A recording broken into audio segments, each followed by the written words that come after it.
What is going on, everybody? Welcome to the show. Another Thursday, another episode of Simply Sessions. Of course, Nico's waiting in the wing to bring us the latest and greatest in Bitcoin. Hope you've all been having a good week. We're going to dive right into it momentarily. Of course, this is live. Anything can happen. So I defer to my friend Bill here. We'll do it live. Fuck it. Do it live. I'll write it and we'll do it live. Thing sucks. If you haven't already, please do like, sub, share, all those things. Help a ton getting this content in front of more eyeballs. I'm Ben with the BTC Sessions. This is your Simply Session.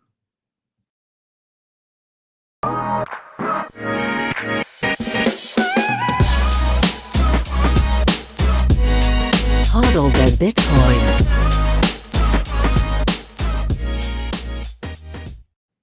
Before we dive in, quick look at where we are on the market right now. This is timechaincalendar.com. We are sitting at $67,070 per coin. A single US dollar will snag you 1,491 sats.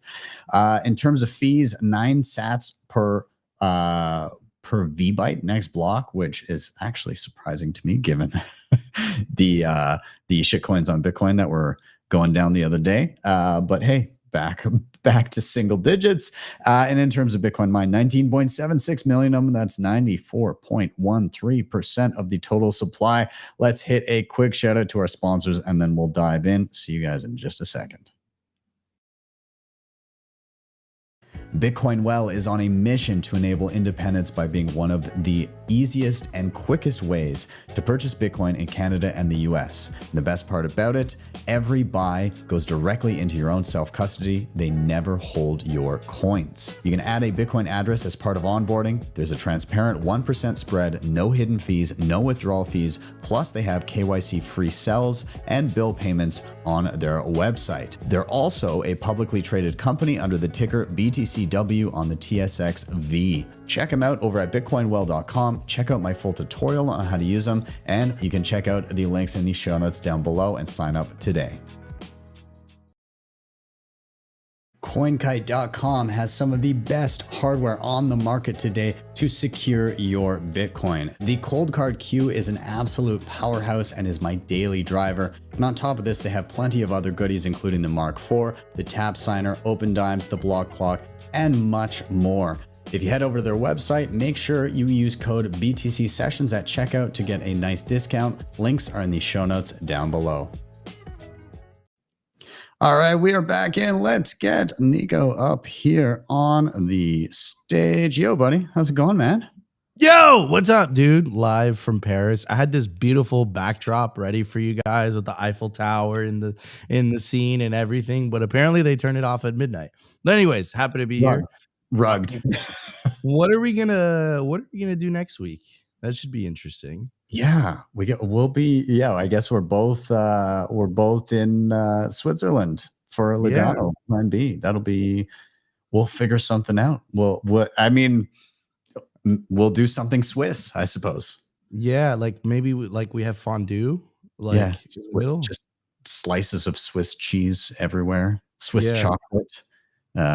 Like cows in the background. Trying to watch my figure, so it'll be tough for me. How are you, man? I'm good, dude. It's interesting, these time zones, because my workday doesn't start till like 3 or 4. So I have like the whole morning, but my workday doesn't end till like midnight. So it's like there's like pros and cons, but I don't know. I kind of like it. Each week. I mean, it makes sense in Europe because it is just a later culture. Like nobody gets their morning started early in the morning. It's like you go out and you try to get a meal for breakfast and people look at you like you have 3 heads. Like they actually shut shit down here on Sundays. Like, you know, like things are closed, like actually closed. Yeah, because people, the whole culture there is you live, you work so that you can live your life. Whereas, back in Western culture, North American culture, it's very like you live to work. Yeah, straight up, it's definitely a change. I could see the pros and cons to both. Yeah. Yeah. But yeah, it's quite interesting. Yeah, man. Yeah. Well, sweet. Let's dive into it. Let's see what's been going on. What is top of mind for you, man? Yeah. So speaking of Europe, Italy plans to raise Bitcoin capital gains tax from 26 to 42%. When this news broke, I heard Giacomo's screams around halfway across the planet. Well, technically, I'm not halfway across the planet, but I did hear his screams. Um, and then I heard him saying he's leaving. Anyways, no, but in all seriousness, on Wednesday, Italy unveiled its draft budgetary plan, which outlined new revenue raising strategies.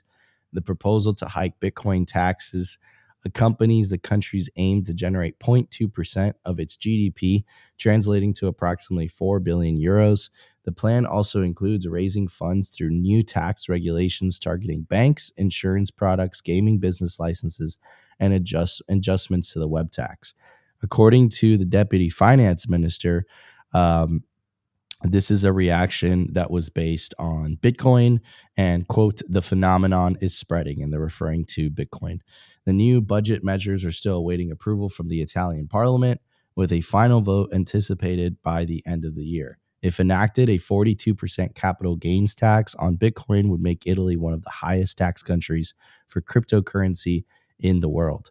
Now, I don't think this is going to work. And the reason I don't think it's going to work is if you just compare and contrast the different jurisdictions, we covered this, I believe, on last week's episode. The UAE just passed a law recently, making it so that crypto transactions are exempt from tax. So the way that it works in the US and Italy and Canada is that they don't see it as legal tender. So if I send you a transaction and let's say I bought Bitcoin for 10K and I sent it to you, I have to pay the capital gain because that would essentially it's like as if I sold it and I would have to pay the capital gain difference for sending it.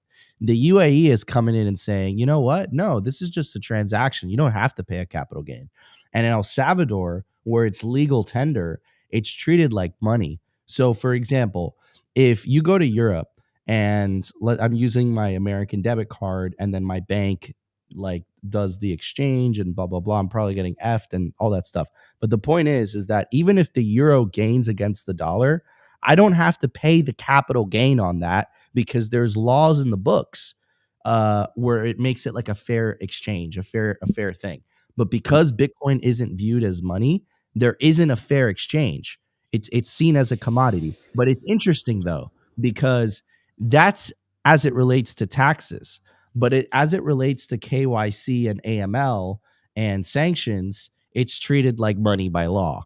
So it's funny how governments are picking and choosing what laws are convenient to them, what laws are not convenient. It is money in some senses, but it isn't money in the other sense. Whatever is more convenient to the state is what flies. But the reason I don't believe this is going to work in the long term is because of El Salvador, because of the UAE. And again, I think we're going to see the sovereign individual thesis play out where they make the case that you're going to see the rise of so-called cyber money controlled by private markets, which will supersede fiat money issued by governments. And again, I just want to read this quick quote where it said it will become harder for a nation state to collect taxes from its citizens. They compare the state to a farmer keeping cows in a field to be milked, but that quote, soon the cows will have wings. So I think that this is a major drop ball from the Italians. And I think that Norway actually just tried doing this in regards to a wealth tax. And they created a wealth tax and they actually raised the wealth tax. And what happened was they actually lost tax revenue because wealthy people left the country. So, yeah, I mean, I think it's going to be a very tough pill to swallow once governments figure out that, holy cow, like not only can rich people leave now, but they can take everything with them if they want to. And then I think over the long term, it's when they finish calling us psychopaths and everything under the sun. I think over the long term, it's going to become a forcing function onto governments, where governments are going to come to realize that, hey, listen, the dynamics have changed, and we are actually going to have to provide services and charge a fair price for those services rather than the extortion type of relationship that governments have with their citizens today. Well, that's the theory. Let's see how that plays out. But it's just interesting. And I think you're going to see a lot of people from Italy move to Dubai. That's my 2 cents. Yeah, I mean, it only makes sense that the Norway case, it's very reflective of, it's almost like a subdued version of what's about to happen, right? Because um, right now, yes, the percentage of people in Italy that own significant some amounts of Bitcoin may not be high, but what's going to happen is as it becomes a larger and larger asset that people decide to store their wealth in and becomes a medium of exchange that people more regularly use. Well, I mean, in Norway, people have money tied up in the banking system and everything, and there was still capital flight where people were like, this is no longer worth it. And it went from, I'm trying to remember the numbers, but it was, they anticipated making an extra couple $100 million in revenue, and they actually doubled that to the downside because of the loss of tax revenue because of capital flight. And that's in the legacy banking system where it's hard to move around. Imagine with Bitcoin, where it's literally like, okay, well, I'll just leave with my keys. And like, whether or not in that jurisdiction that's a legal thing, or it's supposed to incur some sort of like an exit tax, depending on the country, there's going to be people that just fully step around that, and they'll never come back. They'll never come back. 100%. And again, like the jurisdictions that have the most to win are places like Dubai, places like El Salvador, because they're just going to look at those people and say, you know what, like, guys, you can come here, and a lot of wealthy people are going to go there. They're going to set up businesses there. They're going to buy real estate there. When they set up their businesses there, they're going to bring jobs, right? There's other ways to raise revenue for governments, believe it or not. So, like the example that I always give is like California and New York both have state income tax, but you have a better quality of life. And you could even make the argument that the government provides better services in Texas and Florida, and Texas and Florida have no income tax. So where is that extra income tax going? Right. Just food for thought. Yeah. Anyways, so moving on to the next thing. So I thought this was quite interesting. We always talk about like large corporations, publicly traded companies. We always talk about nation state, Bitcoin nation state adoption. But we don't really talk about hedge funds a lot. I found this article, it's about like a week old, but it's from Bloomberg. It says almost half of traditional hedge funds are dabbling in crypto. To be specific, it says among hedge funds trading in traditional markets, 47% had exposure to digital assets, up from 29% in 2023 and 37% in 2022. According to the Global Crypto Hedge Fund report published Thursday by the Alternative Investment Management Association. Among those funds that are already invested, 67% plan to maintain the level of capital in crypto, while the rest plan to invest more by the end of 2024. Another thing, and here's some more data. This is an original post posted by River Financial. It actually, sorry about that. It actually breaks down the specific hedge funds. So there's about 25 listed. The vast majority of them have exposure to Bitcoin, specifically spot Bitcoin. What's interesting though is in the top 3, you have Bridgewater Associates. It's one of the most well-respected hedge funds. This is headed by a guy that a lot of people, a lot of you guys will know, Ray Dalio, and it seems like he's holding out, not getting exposure to Bitcoin. But the rest of these hedge funds seems like they're getting a ton of exposure to Bitcoin. So it lists the amount of Bitcoin that each hedge fund owns and how much purchases they actually made in Q2 of 2024. And some of these actually made some quite big purchases. Like, for example, this GS Asset Management bought 6,202. And this one, Millennial Management, owns 27,000 Bitcoin. And they bought 1,420 Bitcoin in Q2 of 2024. So you're getting a lot of exposure, not only by public companies, of course, Michael Saylor continuing to use the infinite money glitch, other companies following in his footsteps, nation states like the Kingdom of Bhutan that we found out has 1/3 of their GDP in Bitcoin. Of course, freedom country El Salvador. But now you have huge, massive hedge funds. You have asset managers like BlackRock and Fidelity. So like everyone is getting exposure to Bitcoin. This is happening in the background, whether people like it or not.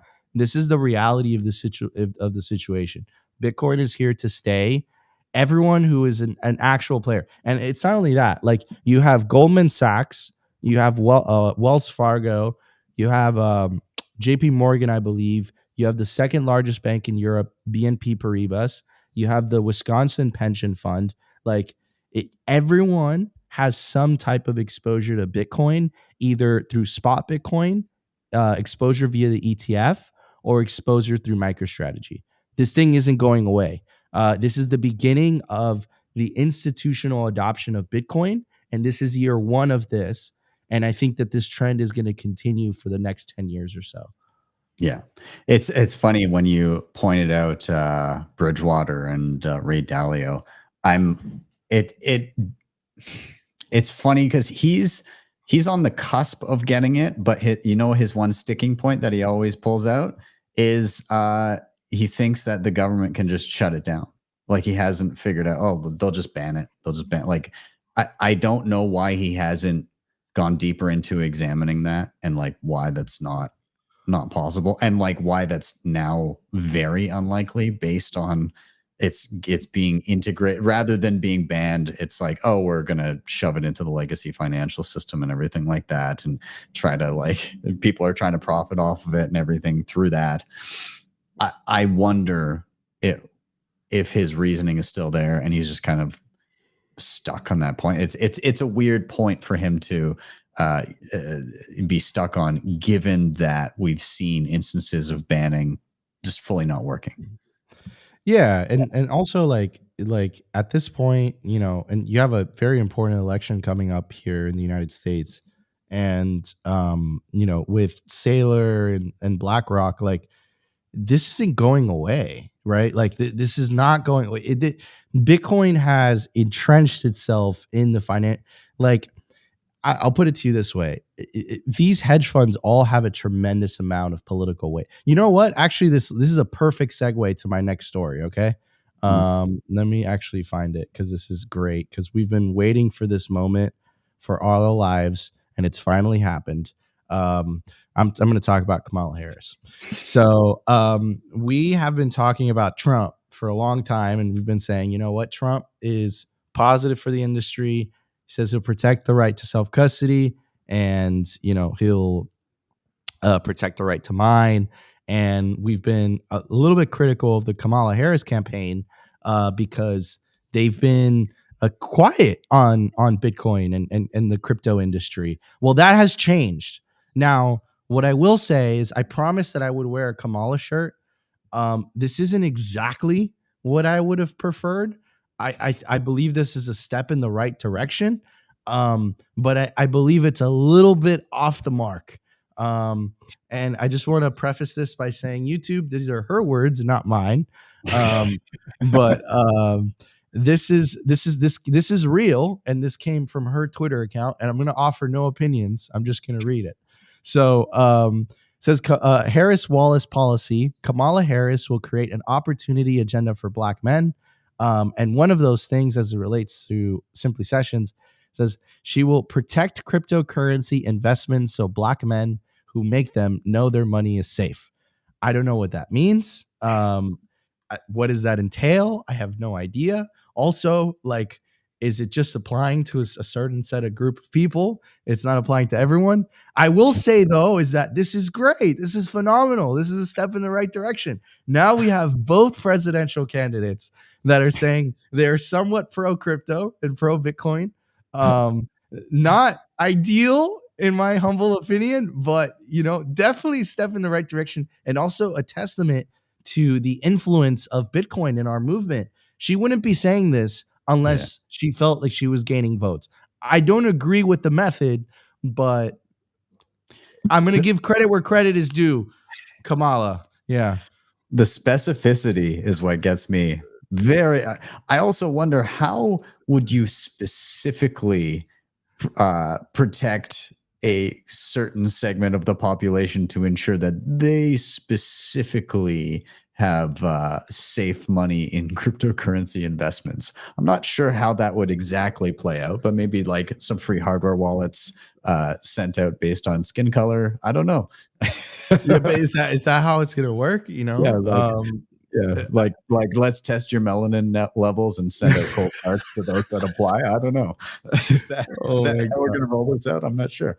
Um, Yeah, so I get this is great. This is a step in the right direction. I would love it for it to be a little bit more inclusive, but it is what it is.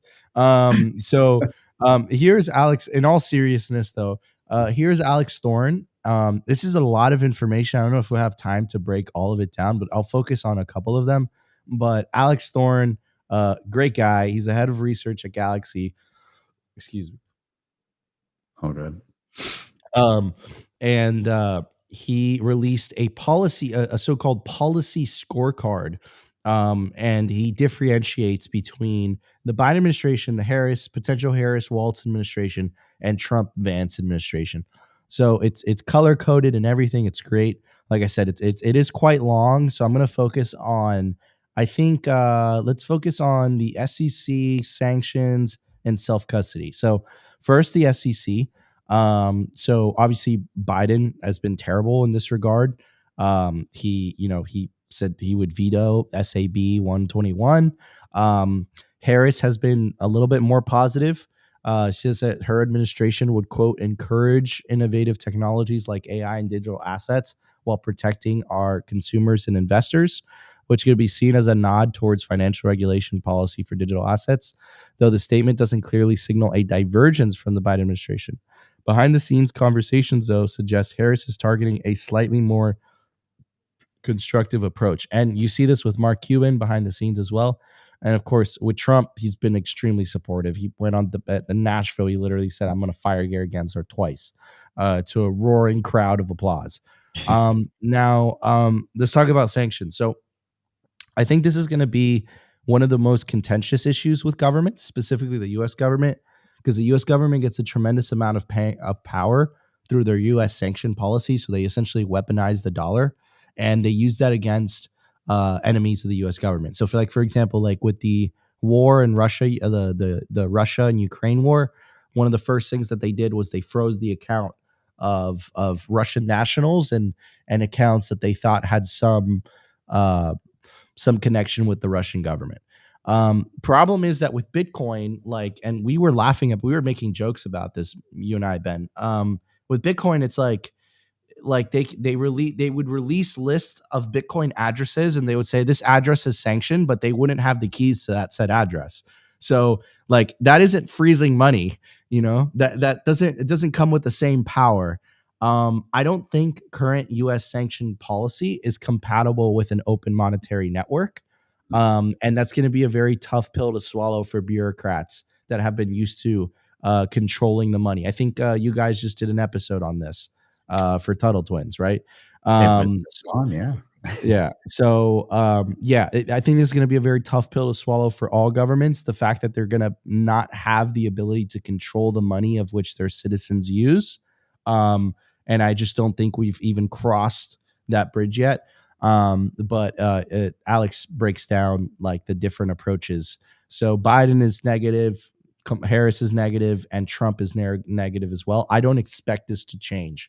And now the third point that we have time to cover today is self-custody. Self-custody is a revolution. So self-custody is what's going to change things.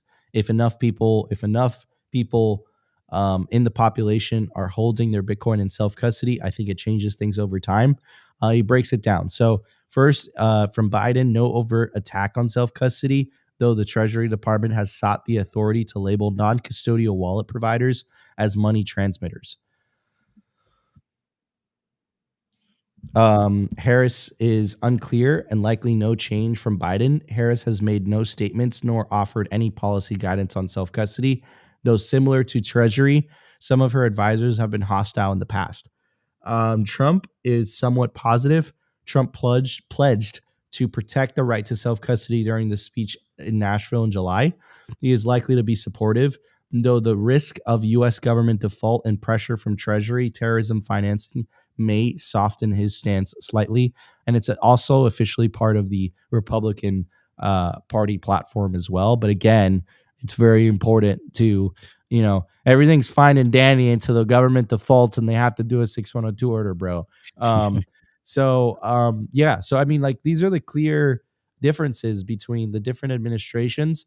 But I got to give credit where credit is due. This is better than it was before. It's not actively hostile, I suppose, for a very specific group of people. So, yay. We don't apply. We're not a like, we don't fit That in this category though. That's true. There's nothing about me specifically having my cryptocurrency investments protected and knowing that my money is safe. So I guess I'll wait for that policy to be dropped specifically based on my melanin levels. Maybe that will come down the line. I'm sure it's somewhere in the back end. She's just waiting to drop that one closer to election day. I can't even make that state. Could you just imagine replacing that? Kamala Harris will create an opportunity agenda for specific men. Yeah. Like, I can't even say that. Yeah. Definitely, if we said that, there'd be some sort of demonetization or like immediate. Yeah, immediate ban. Anyway, so I want to talk about the double standards. So we've been getting hit by a metaphorical 2x4 for the last 3.5 years with Operation Choke Point 2.0 and all that stuff. But I want to highlight the hypocrisy between it's rules for thee and not for me, right? So, of course, you guys remember Binance founder CZ. He was sentenced to 4 months in prison after a plea deal. So here are some specifications. Crypto billionaire stepped down as Binance CEO as part of his agreement with the Justice Department. U.S. prosecutors has recommended a 36-month sentence for Zhao. Binance founder CZ, who pleaded guilty to money laundering violations in November, was sentenced to 4 months in prison on Tuesday. So moving on, we have Arthur Hayes, former BitMEX CEO Arthur Hayes, sentenced to 2 years probation. And the reason that he was sentenced to that was he pleaded guilty in February as part of a plea deal as well. And he willfully failed to implement anti-money laundering at the exchange. Very similar wording to CZ. CZ, they even said the word terrorism when they did his press release and stuff. Now, of course, you guys remember the Samurai Wallet case, and this very similar wording. They arrested and charged the founders and the CEO of Samurai with money laundering and unlicensed money offenses. Now, the reason that this infuriates me, and I don't say that lightly, is check this out. I'll play you guys the clip. Here it is. Good afternoon, everyone. Before we get started, I want to extend my sympathy to the millions of Americans who've had their lives turned upside down by Hurricane Milton and Hurricane Helene. I know I speak for all of us in expressing my gratitude to the first responders on the ground who are carrying out rescue missions.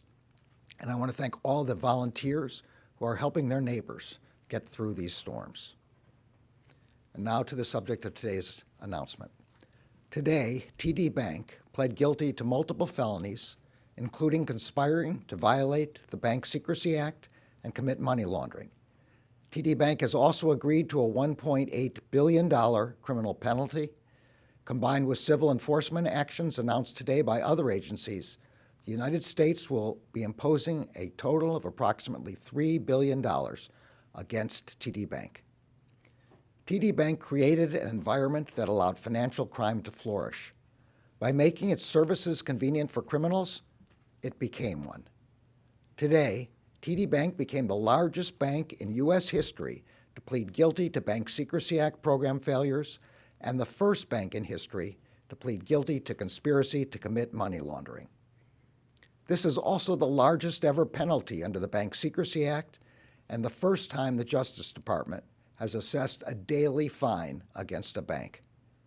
As part of the plea agreement, TD Bank will fundamentally restructure its corporate compliant program at its U.S.-based bank, which is the 10th largest in the United States. The bank has also agreed to the imposition of a 3-year monitorship and a 5-year term of probation. While the bank has started its remediation, it will continue to remediate and improve its anti-money laundering compliance program to ensure that the bank operates lawfully and safely moving forward. Okay. All right. The bank gets a fucking fine and we get locked in a box. Like, what? I don't understand. What is, like, this is the biggest case ever. Yeah. Money laundering for the Mexican drug cartel, huge crime committed. They're not even referring to the executives. They're referring to the entity as the bank. But yeah. Arthur Hayes, he goes to prison. CZ, he goes to prison. Tornado Cash developer, he goes to prison. Samurai Wallet developer, he goes to prison. TD, oh, you guys get a fine. Yeah. And again, 2008, they got fines. So the banks get fined and we get thrown in jail and prison. Our industry gets thrown in jail and prison. And by the way, it's a tenth of a tenth of a tenth of what TD did. So what's the difference? I don't understand. Please look at me with a straight face and explain to me why we, again, get thrown in prison and they get a fine. Why couldn't CZ get a fine? Why couldn't, and again, why didn't they just, could you imagine the same press conference, but they're like, Binance did this. No. They were like, CZ's a fucking criminal and he broke the Secrecy Act. You know, he deserves to go to prison. No, they don't say that. Like, I don't understand. This is ludicrous. This is corruption to the highest level and just a clear representation of the double standards between banks and the whole and our industry. Like, it's not fair. It's not fair. And I can't take it seriously because it's like, we're supposed to look at these people. They're supposed to be our betters. They're supposed to be the regulators. They're supposed to be the people that set the laws, but it's a different set of laws for the bankers and it's a different set of laws for the Bitcoin and crypto industry. Yeah, you're totally right. And the key component here is that $3 billion fine, the largest penalty of its kind in U.S. history. That's nominal, but of course, like it's always going to be the largest fine of its kind in history. And on top of that, it was like 1% of revenue over the same period. So it's a literal slap on the wrist. And I think the best comment that I see right here from Satoshi Witness, just the cost of doing business. It's like they just factor in that there's going to be some type of fines. It's like, oh, it's effectively a licensing fee to get past the regulations and to continue making profit regardless. So like, it's a joke. And you're right. They hold one industry and one group of people to a completely different standard than the other. And in one, it's we're going to need some of those profits. And in the other, it's you're going to go to prison potentially for the rest of your life. Yeah, 100%. And then not also that, they shut you down. So like if you're BitMEX is not available to U.S. citizens. Yeah. Binance has a whole separate entity for U.S. citizens, but it's essentially shut down, right? Mm-hmm. So like it's not only that they put you in prison, but they shut down your operations to Americans, right? And then the Lightning wallet is a great example of that, right? So Wallet of Satoshi, incredible Lightning, not custodial Lightning wallet, and they pull out of the U.S. Yeah, and then they operate everywhere around the world. Everyone uses Wallet of Satoshi. Wallet of Satoshi is like, no, I don't want to operate. I'm going to get so I go to prison. Are you kidding me? What? You're crazy. I don't want to do that. So like Yeah, I mean, this is insane. This is ludicrous. This is hypocrisy to the highest levels. And again, I can't look just because you stand behind this podium and you got this official stuff. Like, this is corruption, man. This is hypocrisy, and it just boils down to wanting to protect the status quo over everything else. That's really the way that I see it. Yeah. Anyways, kind of shifting the subject a little bit here. Um, this is quite interesting. So Germany sold a lot of Bitcoin earlier in the year. A lot of people are saying that this is part of the reason that we started consolidating and chopping sideways. Um, but this German politician who actually spoke at Bitcoin Amsterdam, her name is Joanna Kotar. She said something really, really interesting. Let's check it out. I think if the United States starts and buys Bitcoin as a strategic reserve or something like that, then I think all the European countries, with a little bit of delay, they will get FOMO. They will get the fear of missing out. So there's a lot of pressure now on the American colleagues here to do something about it, because it's always the states who start first. And so maybe that has an impact, because otherwise it will take a long time in Germany to change it. I think if the United States starts and buys Bitcoin as there we go. So this is massive, right? And someone who's actively part of the German government, and she's saying something that we've been hypothesizing, something that we've been saying, but Max Kaiser calls it the global hash war, whatever. This election in the US that's in less than a month is going to be extremely consequential, because what she's talking about right now, about the US actively making it part of their strategic reserve asset, this is something that Trump has promised to do, right? And if Trump manages to win this election coming up, and this actually become like Bitcoin has been legitimized in the eyes of traditional finance through the BlackRock ETF. If Trump gets elected, it would be legitimized in the eyes of nation states. And all of a sudden, if the US, right, the world leader in GDP and economy and innovation, all that, basically puts a rubber stamp, you're going to see Europe, you're going to see China, you're going to see Russia. It's going to open the floodgates, something that we've never even anticipated or could have even have imagined. And again, it's not me just theorizing this. This is German politician saying this as well. And also something that I find quite interesting as well is it seems like other companies are following the MicroStrategy playbook. Specifically, I believe this company is German as well. A company by the name of Samaro Asset Group to buy Bitcoin using $33 million bond, 33 million euro bond, or 30 million euro bond. According to the news on October 14th, Samaro said investment bank Pareto Securities would be the sole manager in arranging a series of fixed investor meetings on a potential multi-million euro bond to expand its investment portfolio. Quote, an up to 30 million euro senior secured Nordic bond may follow, subject to inter alia market conditions. The bond's proceeds would be used for additional limited partnership stakes and investment in Bitcoin, which the firm uses as its, quote, primary treasury reserve asset. Now, what's really interesting is that they didn't use the word secondary or alternative.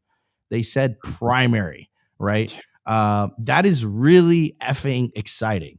So, in the same week that you have this German politician basically saying, look, if the US comes in there and makes Bitcoin a strategic asset, you have a publicly traded German company saying, you know what, we're going to copy Michael Saylor, use the infinite money glitch, and we're going to buy Bitcoin as a primary treasury reserve asset. I mean, yeah, dude, things are extremely bullish. Things are heading in the right direction. And this was your Simply Sessions for October 18th. Ben, I will see you next week. Peace out, everybody.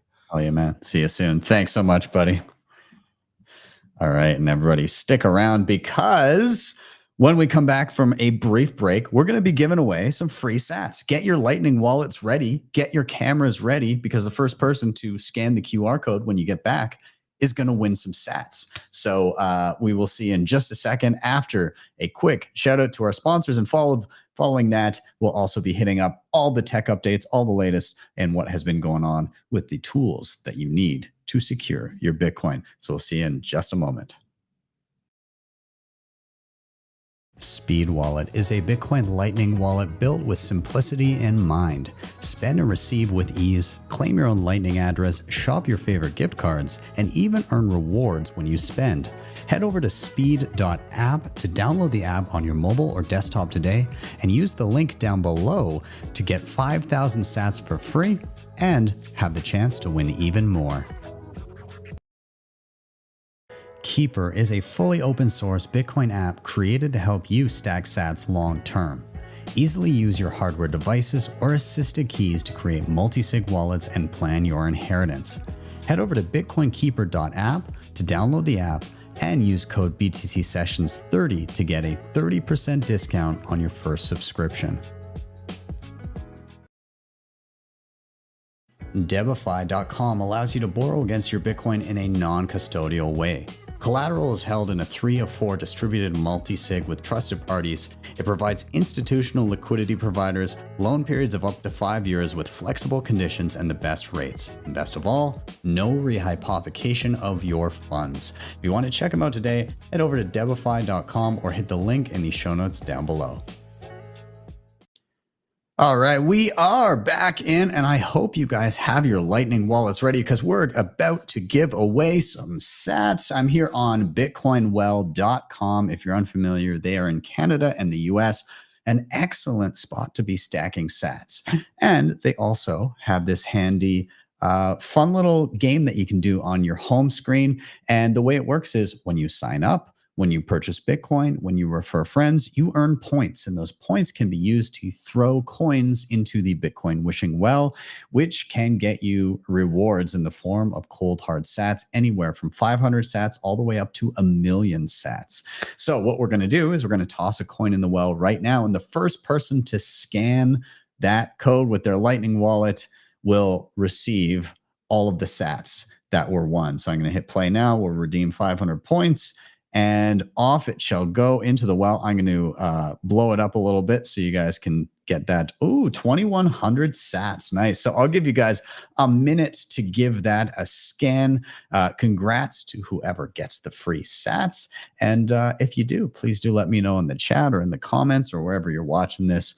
Love to see people snagging those free sats. But we're going to keep going with that. There's one other thing I wanted to bring up, and that is Bitcoin Mentor, another way for you to earn sats. Now, a lot of people watching this show, familiar with Bitcoin, been around the block, you've got maybe your hardware wallet set up and using wallets for a while, but we're definitely heading into a very interesting year. There's going to be a lot of interest in and around Bitcoin, and there's going to be friends and family that are curious. And if you want to help set them up with some of the best educators in the industry and funnel them somewhere where they can learn about wallets, hardware, multi-sig, even Lightning, running a node, home mining as a hobbyist, well, you can funnel them towards my team at bitcoinmentor.io, an incredible group of educators that can help assist them in their Bitcoin learning journey. And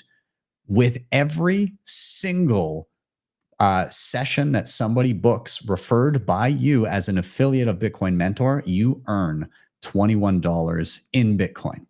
And so this is in perpetuity moving forward forever. So if somebody keeps on coming back and learning more and booking more sessions, you get $21 for every single one of those. So I encourage you all, if you want to help educate people, but also earn some sats in sending people down that good pathway of education, then be sure to scan the code on the screen right now and sign up to be a Bitcoin Mentor affiliate and stack sats while stacking knowledge with your friends and family.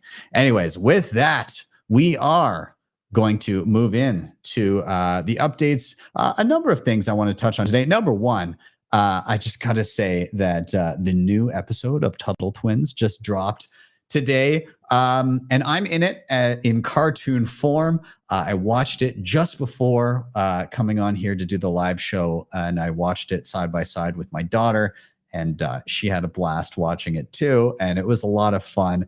This is their second Bitcoin episode that they've ever done. You can find it now, the full episode for free on YouTube, and it was also posted to the Swan handle on X, and you can also, of course, watch it through the Angel app, and there's going to be a kind of a live stream with commentary and interviews and stuff like that coming up on November 7th as well. But if you want to check out the episode, it is live now, and it's a lot of fun. So yeah, moving on, let's check out a few other things. So Foundation Passport version 2.3.4 restored compatibility with Casa app. So what's new? Casa users will now be able to properly perform health checks on their setups. There's some minor visual bug fixes involving niche scenarios. Basically, updates available now. And yeah, so awesome. If you were a Casa user and you were having issues with your passport alongside Casa, well, that's been resolved for you. Moving on, SimpleX Chat version 6.1.0, better calls and iOS notifications, UX improvements. So let's see, new in version 6.1, enhanced call reliability and usability. You can now activate the camera and share your screen from desktop app during voice calls. Multiple issues affecting call connectivity has been resolved.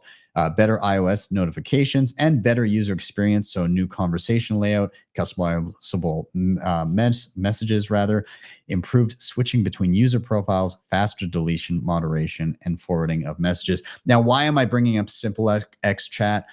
Yes, it's tangential to Bitcoin. And the reason I say that is because you can run your own server for private chat alongside your other Bitcoin infrastructure on your Start9 node. And I believe Umbrel has it too. I run Start9, so that's why I'm familiar with it there. But great privacy tool if that's of concern to you in your day-to-day chats.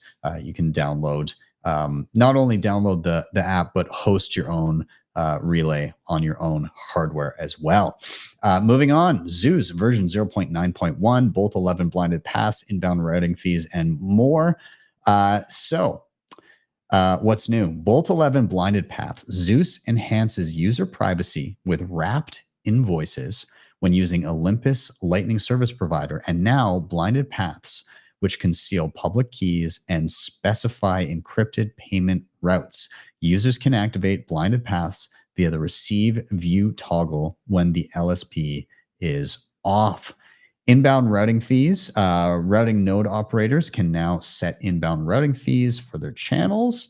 And rescans of external wallets. You can now set the birthday in blocks for external accounts from hardware wallets so that your Zeus wallet can scan for past events to improve the experience of crafting on-chain transactions. And linked contacts showing in channel view. If you have an open channel with a friend registering in your contact book and that friend's node is identified in the contact entry, a link to their contact will appear on all channels you have with them. You can also view on-chain addresses option in the menu. Yeah, that's pretty awesome. I've been using Zeus a lot ever since Alby Hub dropped on Start9, and Alby Hub is just an easy way to host your own Lightning infrastructure and link to it externally, so you can access your Lightning node from your phone in a quick and easy way. It's pretty awesome. So the combo of those two things, amazing.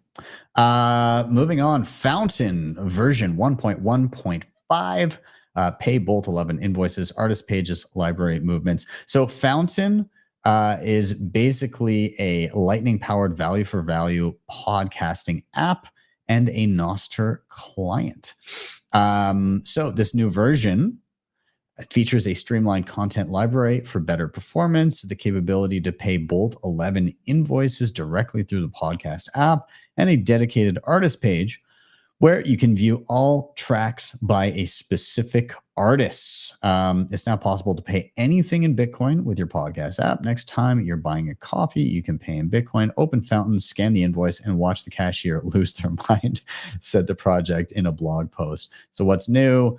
Simpler library architecture, again, paying Bolt 11 invoices, which are just any amount. And then artist pages. You can see the artist page, track album by track or album to view and play all tracks by the artist. Additionally, you can skip tracks in the player or add them to your library, queue, or playlist.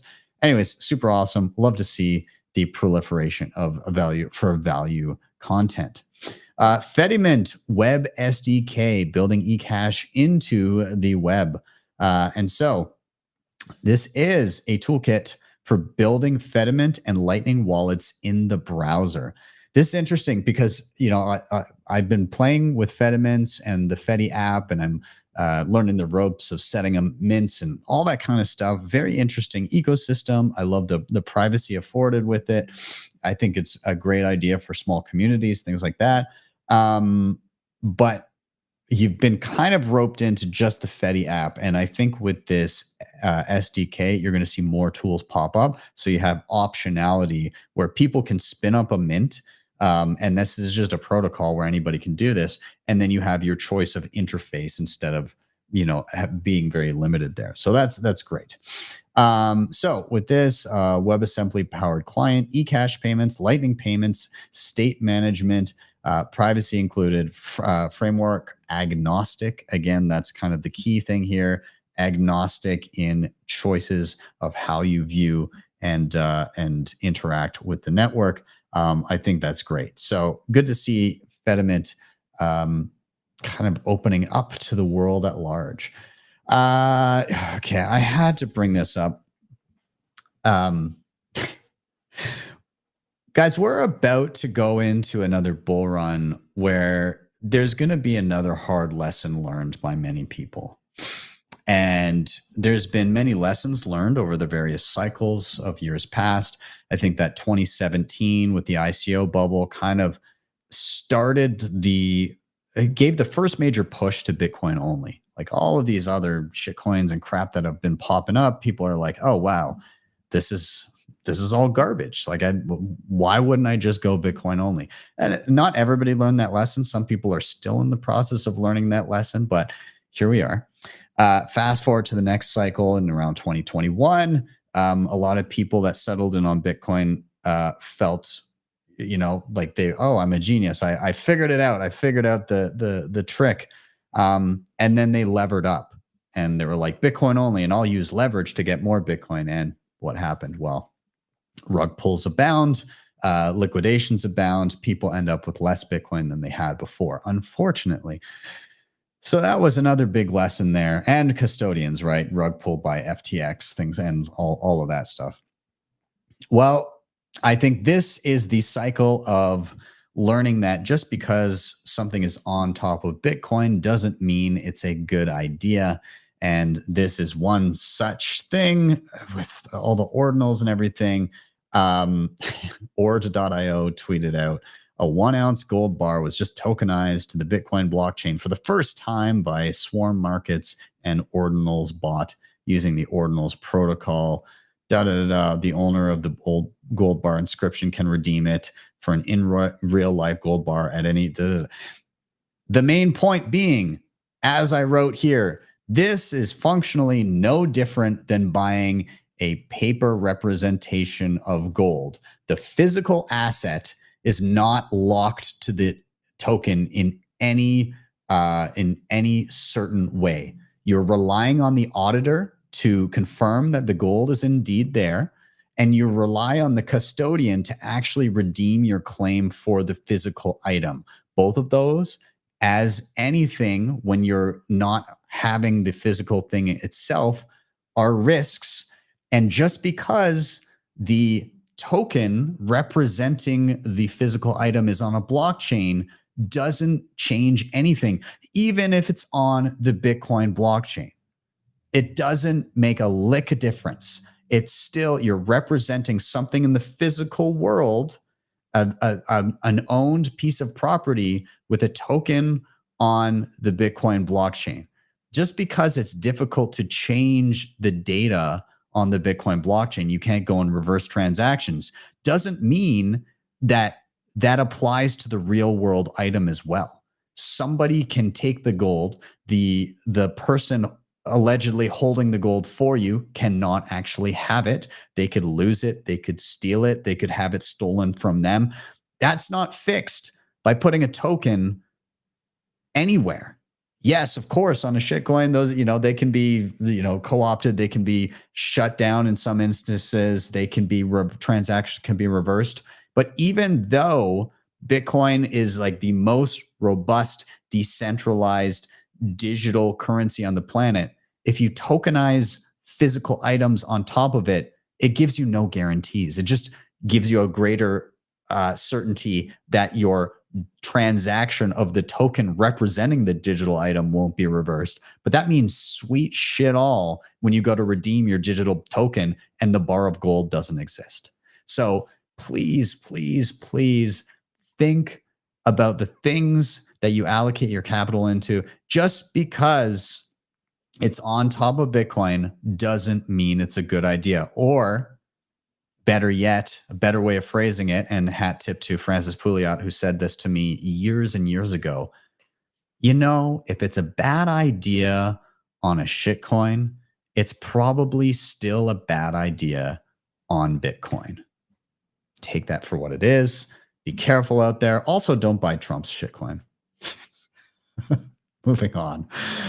This is what I'm working on this week, you guys. I'm in the midst of a tutorial for Ashigaru. This one is taking a little bit longer because I literally created my own dojo, which is kind of the back-end infrastructure, hosting an entire copy of the Bitcoin blockchain and all of the infrastructure around it. So I have like a mini PC. I installed Linux on it, installed all of this, and I'm going to, once it's finished syncing, which should be tomorrow, I will link up Ashigaru wallet with it, which is a privacy wallet. This is a fork of Samurai wallet, which, of course, Samurai wallet, the servers, all of that was shut down by law enforcement, and there is trials ongoing in and around that. But this is a fork of that project, anonymously started, and where there are no central servers, where if you want to use it, you must host your own.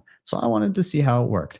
It's going to have a number of pretty much all the same features, except for I don't think that there's any, I don't yet know of like a wide CoinJoin implementation that is going to go into this. I would not be surprised to see coordinators pop up that are anonymous, as we've seen with things like Wasabi. I hope to see this with Ashigaru as well, but it's still going to have onion routing, ricochet, encrypted key recovery, post-mix spending, batch spending, stealth mode, peer-to-peer coin joins. This is like PayJoin. No, it's not PayJoin. It's the equivalent of Stowaway, I believe is what it was called in Samurai Wallet. Either way, awesome. Coin control, smart mining fees, all that kind of stuff. So anyways, check it out, ashigaru.rs, ashigaru.rs. Again, I'm putting together the Ronin Dojo. Ronin Dojo? No, I think it's just called Dojo. Anyways, I got a mini PC running it. It is, I've downloaded the whole blockchain. It is indexing it right now. It's at like 93 or 94%. By tomorrow, I will be fully done.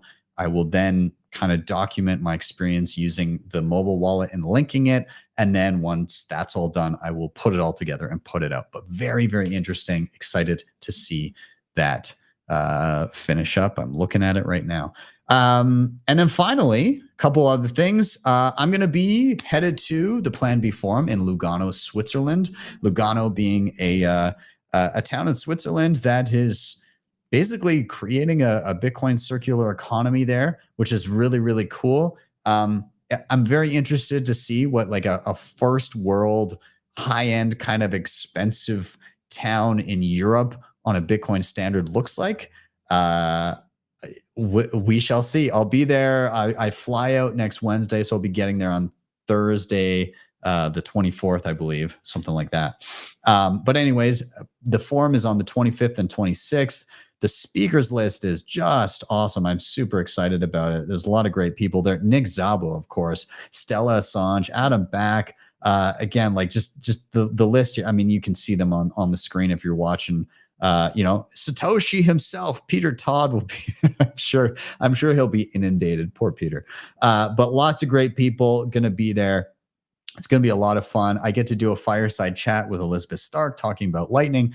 I'm doing a chat, of course, with Anna Chekovich talking about what we're doing with the Human Rights Foundation. I'm doing a privacy panel that I'm moderating. I'm also doing a talk on some of my favorite tools and items and devices of 2024.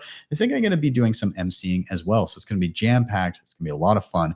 If you're going to be in Lugano, or if you'd like to be and you haven't grabbed your tickets yet, I would do that sooner rather than late. I think the tickets go up at the end of today. They go up another 50 Swiss francs. They're 250 right now. That's actually really, really quite, in my opinion, compared to some other tickets for other events. That's quite affordable, especially for the guest list there. So if you're going to be there, grab your tickets. You can actually get a further discount if you use code BTC Sessions. And I hope to see you guys there. It's going to be a lot of fun. And of course, tomorrow, Why Are We Bullish? Live at 6 p.m. Eastern time. We've got Avi Burra, we've got Green Candle Investments, and John Chenot. And it should be an absolute blast. I think this will be a fun conversation. I'm really looking forward to this one. So be sure to hit it up. And finally, I'll do one more shout out to Bitcoin Mentor. Again, if you want to be an affiliate, if you want to earn $21 for not just each person that you refer that books a session, but for every single session that person books with us in perpetuity moving forward forever, then sign up to be an affiliate. You can scan the QR code on the screen right now. And once you get signed up, you can use your link and you can share it to anybody that you think needs some one-on-one education to help them get set up and get secure in their Bitcoin journey. Then we'll be happy to help them with my awesome team of educators over at Bitcoin Mentor. Anyways, with that, I am out. Have yourselves, and let me get this off my screen. There we go. Have yourselves a wonderful day or evening, wherever you may be. And I will see you guys next time. I'll see you guys tomorrow for your daily session. Have a good evening.